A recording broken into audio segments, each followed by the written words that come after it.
Greetings everyone, peace to you all. Welcome to another episode of Praiseworthy Reviews, where we go through video games to see if they're excellent and commendable. Today we will be reviewing Santa Monica Studios' God of War Ragnarök, released on PlayStation in November 2022, and just released on PC in September of 2024. As usual, we will be evaluating the game based on 5 criteria: fun factor, educational value, cultural value, spiritual value, and cost. For context, prior to this review, I have played the 3 numbered God of War games on PS3, as well as the 2018 God of War reboot on PC, and I have finished this game to the credits. How were you ever a God of War?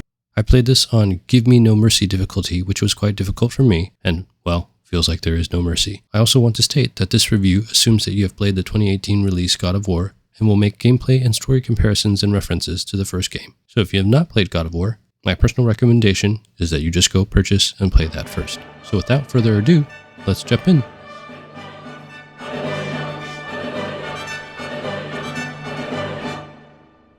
The primary gameplay mechanics of God of War Ragnarök are the same as the first game in the Norse era: exploration, puzzles, and combat, with new additions and modifications to keep things interesting. The previous realms of Midgard, Alfheim, Muspelheim, and Jotunheim remain, but there are new realms to explore as well, such as Svartalfheim and Vanaheim.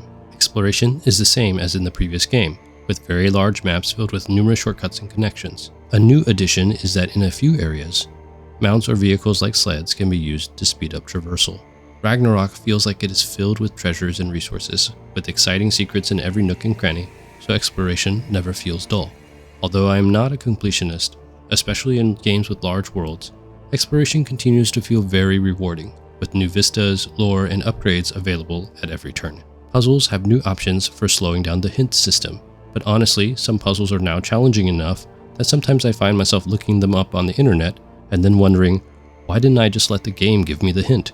Overall though, I do enjoy the puzzles, and I think the frequency of their appearances is just the right amount to break up the combat, which is of course the main gameplay element. Combat sticks closely to the 2018 formula, with precision, action-oriented gameplay, as well as RPG elements in upgrading and equipping for different strategies. Ragnarök does a lot better than the previous game at different builds. Many of the armors feature unique abilities that you can build around, like fighting unarmed or realm shifting. There are more aspects to customize and upgrade, like shields and companion abilities. Perhaps the most interesting new aspect of combat is how the game mixes things up by allowing the player to play certain sequences as Atreus instead of Kratos, offering up new gameplay experiences. Some may not enjoy this aspect of the game, but I personally enjoyed these sequences a lot due to the sense that Atreus is a capable but weaker warrior than Kratos, with different techniques and abilities.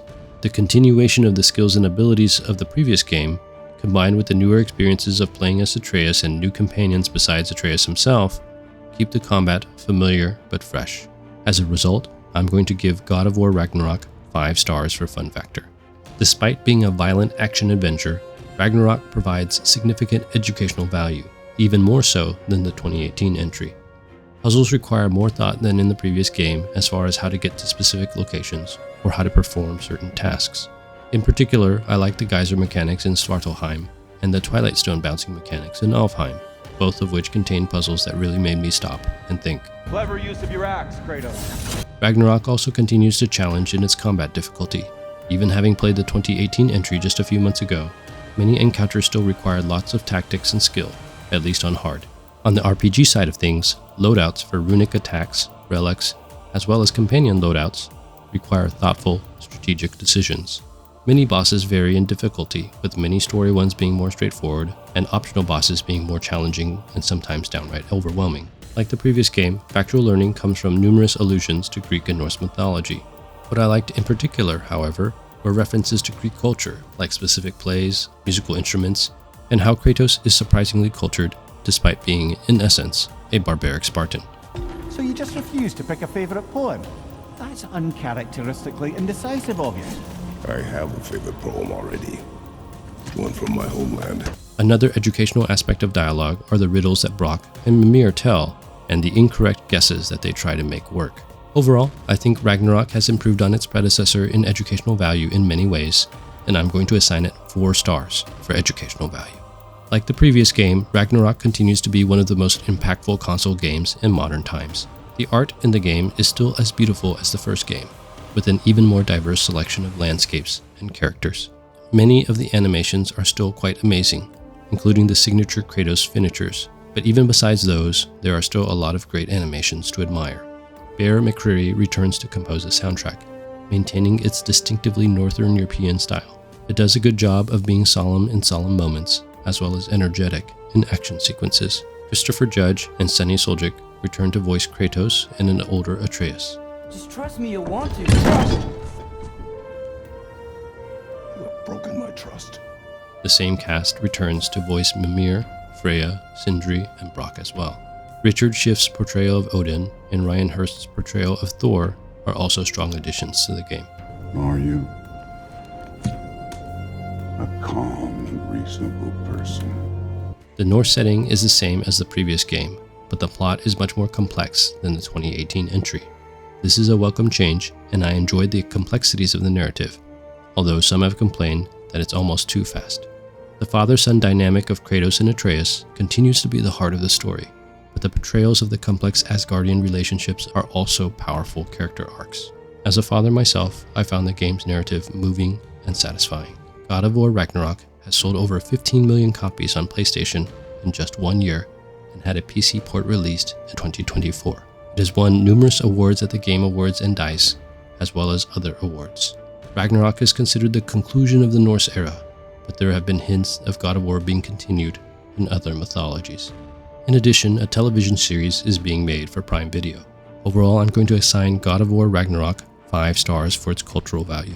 In terms of negative content, the gratuitous violence is still the same as the 2018 game, with many well-animated action sequences that are still quite graphically violent. However, one redeeming factor is that this violence is questioned throughout the game, with Kratos portraying a desire to run and hide rather than fight, and with Tyr's pacifism. Once we find Tyr, he can help us fight. Fight! Ragnarok has even more swearing than the 2018 version, with not only Brock swearing, but even Sindri, Atreus, and other characters as well. However, the game again does have a redeeming factor in that it questions this excessive vulgarity, and even suggests that crude language is unmanly. Is that what you truly wish your last word to be? Like the previous entry, Ragnarok departs from its scantily clad women and sex games, treating women in the game with generally more respect and modesty. Most of the women are not sexualized, with the possible exception of the mermaid. There is still a lot of positive content about parenting, not only with Kratos and Atreus, but other parent-child relationships in the game, He just wants to spend time with you, lad, while he still can. as well as a lot of strong biblical themes. For more analysis on the themes of the game, check out my biblical themes video for this game. Although the violence and swearing remain excessive, it may be appropriate for lay teens. I think both the questioning of the violence and the questioning of vulgarity in Ragnarok make it a little better than the previous entry.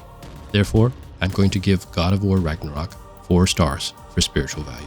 As a narrative-focused game, God of War Ragnarok has a strong main story with lots of additional optional content. For the time rich, there is plenty to do. As with the previous game, there are still a lot of extras in terms of random stuff to collect, ravens to kill, treasure maps, and realm rifts. This time around, I felt like most side quests were even more compelling than in the 2018 game, and I ended up doing more of them.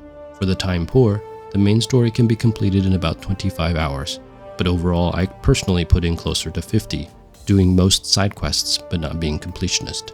God of War Ragnarok retails for $59.99 USD on Steam, which is standard price for new AAA games.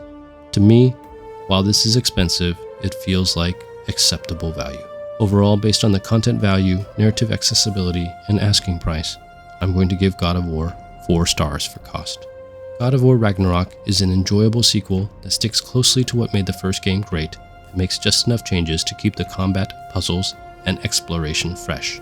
While the violent images and sound effects remain a concern, the game has very solid gameplay and a gripping narrative that kept me playing until its cathartic ending.